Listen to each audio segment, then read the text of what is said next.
नमस्कार, मैं हूं आपके साथ मीमांसा मलिक और आज की बड़ी खबर, मंत्री दारा सिंह चौहान ने भी इस्तीफा दे दिया है। योगी कैबिनेट से एक और मंत्री का ये इस्तीफा, तो 24 घंटे के भीतर ही एक और बड़ा झटका लगा है बीजेपी को, क्योंकि योगी सरकार के एक और मंत्री दारा सिंह चौहान ने इस्तीफा दे दिया है। उन्होंने भी योगी आदित्यनाथ का साथ छोड़ दिया है। योगी कैबिनेट से एक और मंत्री का इस्तीफा, कल स्वामी प्रसाद मौर्य ने इस्तीफा दिया था और आज एक और मंत्री दारा सिंह चौहान ने इस्तीफा दे दिया है। ऐसा है, ये सही है। अभी लोग सवाल आप लोग भी खड़ा करेंगे, लोग खड़ा करेंगे कि 5 साल आपने इस्तीफा नहीं दिया, कुछ नहीं किया, आप लोग मलाई खाते रहे। लेकिन मैं कहना चाहता हूँ 5 साल तक जिस पिछड़े, जिस दलित, वंचित, उपेक्षित लोगों के सहयोग आशीर्वाद से भारतीय जनता पार्टी की सरकार बनी, वो 5 साल तक उपेक्षित रहे, लोग मलाई खाते रहे, लेकिन उनको कोई कुछ भी नहीं मिला, उनको इंसाफ, न्याय, सम्मान नहीं मिला। इससे आहत होकर के मैंने आज सरकार से इस्तीफा दिया है। तो दारा सिंह चौहान ये कहते हुए कि लोग ये सवाल कर रहे हैं कि 5 साल तक मलाई खाते रहे और उसके बाद अब ये इस्तीफा, लेकिन जो 5 साल तक जो दलितों का उत्पीड़न हुआ, उनकी उपेक्षा हुई, इसी से नाराज होकर ये इस्तीफा दिया गया है। और डिटेल्स हम ले लेते हैं, हमारे सहयोगी विशाल पांडे इस वक्त हमारे साथ हैं। विशाल पांडे, 24 घंटे के भीतर ही ये दूसरा बड़ा झटका योगी आदित्यनाथ सरकार को। कल स्वामी प्रसाद मौर्य अलग हो गए थे, उन्होंने इस्तीफा दे दिया था और आज दारा सिंह चौहान का इस्तीफा।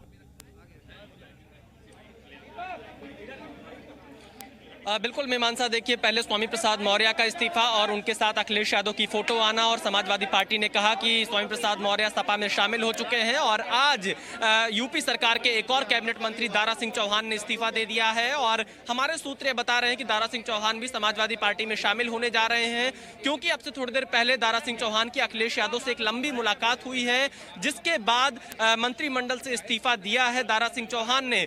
दारा सिंह चौहान भी ओबीसी समाज से हैं, स्वामी प्रसाद मौर्य भी ओबीसी समाज से हैं और कहा यह जा रहा है कि जो गैर यादव पिछड़ा वोट बैंक उत्तर प्रदेश में लगभग 38 से 42% के आसपास है, उस पर सबसे ज्यादा फोकस है। और दारा सिंह चौहान अति पिछड़ी जाति से आते हैं। नोनिया चौहान एक जाति होती है जो कि पूर्वांचल की कई सीटों पर इनका प्रभाव माना जाता है, उस समाज से आते हैं। और अब दारा सिंह चौहान ने इस्तीफा दे दिया है। आने वाले कुछ दिनों में ये साइकिल की सवार करते हुए दिखाई देंगे। बीजेपी के लिए जरूर थोड़ी चिंता की बात हो सकती है, क्योंकि पहले स्वामी प्रसाद मौर्य और अब दारा सिंह चौहान दोनों ही मंत्री ओबीसी समाज से, दोनों ही कैबिनेट मंत्री और दोनों ही 2017 में बीएसपी छोड़कर बीजेपी में आए थे और इन्हें अमित शाह ने 2017 में शामिल कराया था, क्योंकि 2017 में अमित शाह ने एक सामाजिक प्रयोग उत्तर प्रदेश में किया था, जिसके कारण बीजेपी को 325 सीटें जीतने को मिली थी अपने सहयोगी दलों के साथ में। छोटे दलों से गठबंधन करना या फिर इस तरह के जो ओबीसी समाज के अलग अलग नेता थे उनको पार्टी से जोड़ना। लेकिन अब 2022 के चुनाव से पहले मऊ और 20 जिलों में काफी प्रभाव रखते हैं दारा सिंह चौहान और ऐसे में ये बड़ा झटका बीजेपी के लिए, योगी आदित्यनाथ सरकार के लिए। और इस बीच आपको बता दें, योगी कैबिनेट में मंत्री दारा सिंह चौहान के इस्तीफे के बाद डिप्टी सीएम केशव प्रसाद मौर्य ने दारा सिंह से अपील की है कि वो अपने फैसले पर पुनर्विचार करें। केशव प्रसाद मौर्य ने ट्वीट किया कि परिवार का कोई सदस्य भटक जाए तो दुख होता है। जाने वाले आदरणीय महानुभावों को मैं बस यही आग्रह करूंगा कि डूबती हुई नाव पर सवार होने से नुकसान उनका ही होगा। बड़े भाई श्री दारा सिंह जी, आप अपने फैसले पर पुनर्विचार करिए। तो ये केशव प्रसाद मौर्य का ट्वीट आप देख रहे हैं, जिसमें वो कह रहे हैं कि परिवार का कोई सदस्य भटक जाए तो दुख होता है। जाने वाले आदरणीय महानुभावों को मैं बस यही आग्रह करूंगा कि डूबती हुई नाव पर सवार होने से नुकसान उनका ही होगा। अपने फैसले पर वो पुनर्विचार करें। तो केशव प्रसाद मौर्य ने ट्वीट किया है, उत्तर प्रदेश के उप मुख्यमंत्री।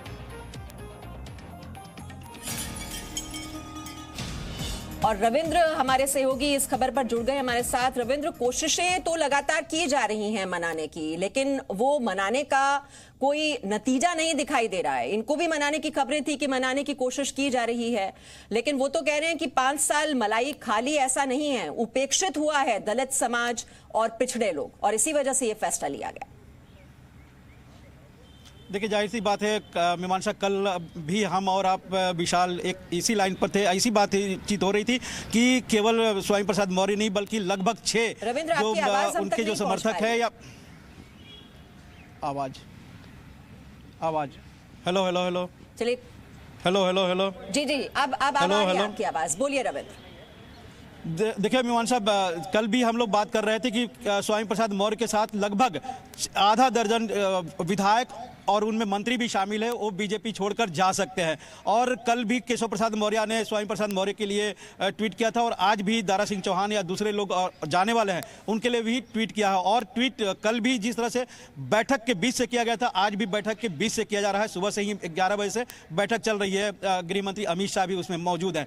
और एक बात और बता दें, इस मसले के अलावा केवल स्वामी प्रसाद मौर्य नहीं बल्कि जो पहले विधायक गए हैं और जो आने वाले दिनों में बीजेपी उम्मीदवार की घोषणा होगी, पहले यह माना जा रहा था कि लगभग 20% विधायकों के मौजूदा विधायकों के परफॉर्मेंस के आधार पर टिकट कट सकते हैं। लेकिन हमें जो सूत्रों से जानकारी मिल रही है, कल ही बीजेपी के और बैठक में शामिल एक बड़े नेता ने कहा कि जो माहौल है, अगर हम इतनी बड़ी संख्या में विधायकों के टिकट काटते हैं तो एक तरह से भगदड़ मच सकती है। भले ही उनका परफॉर्मेंस जिनका बहुत ज़्यादा खराब है उनका टिकट काटा जाए, जिनका परफॉर्मेंस ओके है, लगभग जीत सकते हैं, हार सकते हैं, उनकी सीट बदल दी जाए, लेकिन उनका टिकट नहीं काटा जाए। तो राहत की बात बीजेपी विधायकों के लिए है कि बड़ी संख्या में विधायकों के टिकट नहीं कट रहे। हो सकता है यह दबाव स्वामी प्रसाद मौर्य, दारा सिंह चौहान या दूसरे जो विधायक पहले गए थे या और विधायक जो छोड़ने वाले हैं उनको ध्यान में रखकर की गई हो। लेकिन पार्टी ने एक बड़ा फैसला लिया है कि बहुत ज्यादा संख्या में विधायकों के टिकट शायद अब न काटे, 10 से 15% विधायकों के टिकट काटे जा सकते हैं। पहले 20 से 25-30% माना जा रहा था। एक बड़ी बात है, जहां तक दारा सिंह चौहान की बात है, जाहिर सी बात है जब 2009 से 2014 तक वो बसपा के लीडर ऑफ द हाउस थे लोकसभा में, लेकिन 14 में जब हार गए तो 15 में बीजेपी ने उनको लाया, ओबीसी मोर्चे का अध्यक्ष बनाया था, उनको बाद में विधायक बनाया गया, उनको मंत्रिमंडल में जगह दिया गया।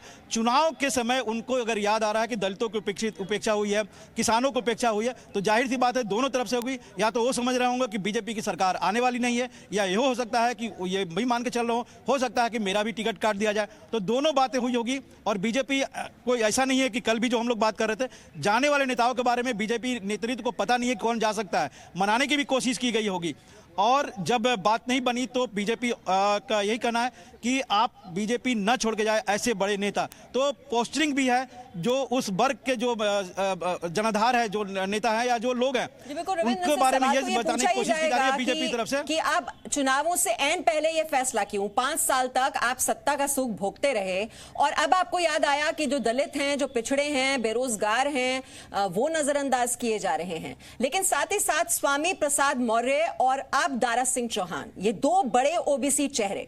तो सवाल तो ये भी है ना रविंद्र कि ये 2 बड़े चेहरे अगर आप बीजेपी से अलग हो चुके हैं, और दारा सिंह चौहान जिनका मऊ समेत 20 जिलों में प्रभाव माना जाता है, पूर्वी उत्तर प्रदेश में स्वामी प्रसाद मौर्य अब ओबीसी वर्ग ही था जो सत्ता के शीर्ष तक लेकर गया था बीजेपी को।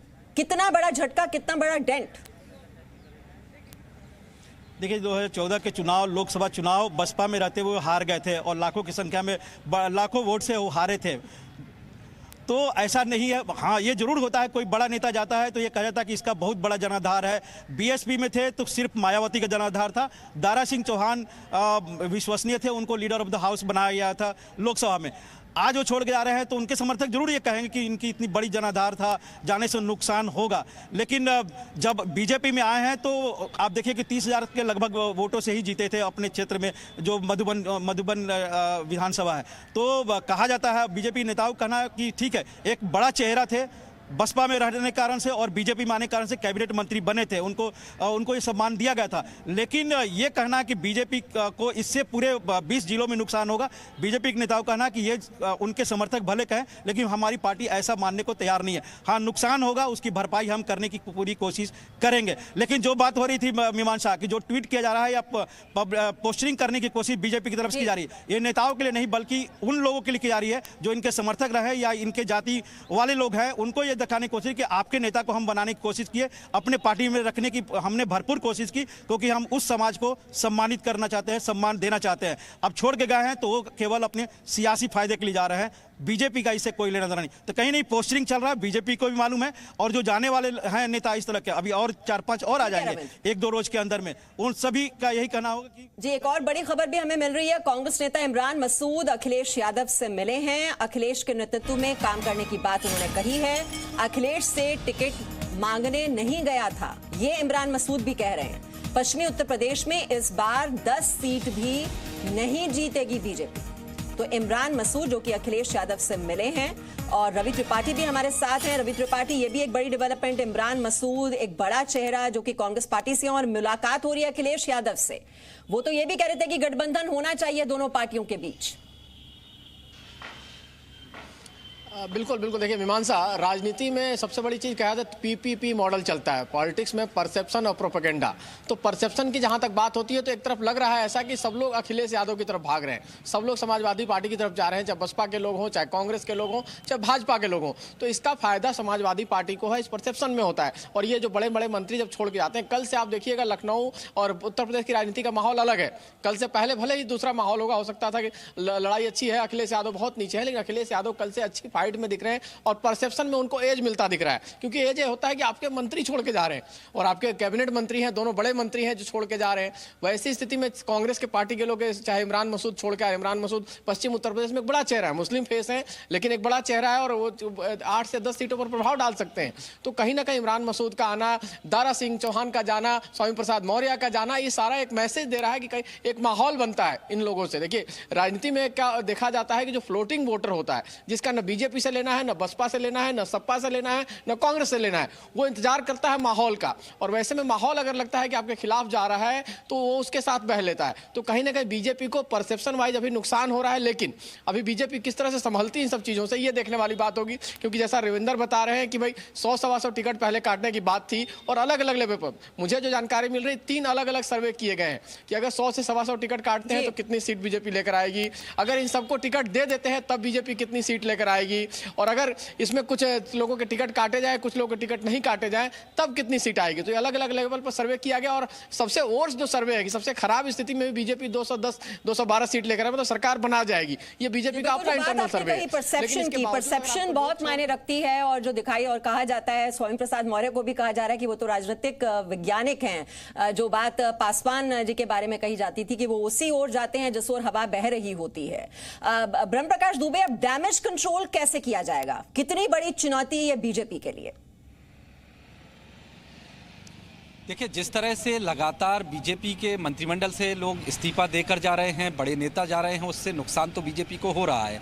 लेकिन अभी वक्त है, देखिए चुनाव के लिए अभी वक्त है, तकरीबन 1 महीने का आप वक्त मानकर चलिए। जब पहले फेज का चुनाव होगा 10 फरवरी को, तो अभी महीने भर का वक्त भी कोई कम वक्त नहीं होता है। आगे बीजेपी किस तरह से रणनीति अपनाती है उस पर सब कुछ निर्भर करेगा, क्योंकि उत्तर प्रदेश में कास्ट इक्वेशन हर चुनाव में चलता रहा है। पिछले बार भी बीजेपी ने खासतौर से पिछड़ा वर्ग को फोकस करके, जितने पिछड़ा वर्ग के प्रमुख नेता थे दूसरी पार्टी से आए थे, सपा और बसपा से काफ़ी नेता शामिल हुए थे। इस बार वो नेता सपा में जा रहे हैं। बीजेपी में जो रहे हैं 5 साल सत्ता में रहे हैं, सपा में जा रहे हैं, उनका अपना कैलकुलेशन है। और अभी आपको ये भी बता दूं मीमांसा कि जैसे जैसे टिकट की घोषणा होगी तो जिन लोगों को टिकट नहीं मिलेगा वो भी दूसरी पार्टी का दामन थामेंगे, दूसरी जगह जहां उनको टिकट मिलेगी वहां जाएंगे। तो सब जो भी इस सियासत में जो भी नेता होते हैं, जब चुनाव आते हैं तो वो अपना इक्वेशन देखते हैं कि किस पार्टी की टिकट पर वो चुनाव जीत सकते हैं, किस में आगे उनका फ्यूचर है। क्योंकि सिद्धांतों की बात तो बाद में आती है। जो नेता आप कह रहे हैं जो 5 साल अभी मंत्री रहे हैं योगी सरकार में,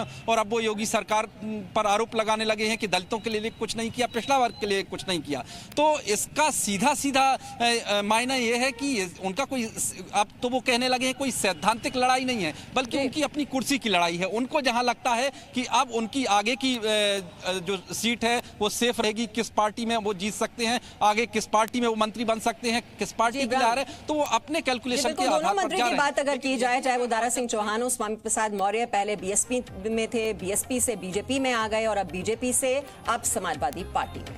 तो लगातार ये दल बदल का सिलसिला शुरू होता है चुनावों से पहले, हर चुनाव से पहले हम यही देखते हैं। बहुत बहुत शुक्रिया सभी संवाददाताओं का जानकारी देने के लिए। Presenting B News app available on Google Play and App Store. Download it now.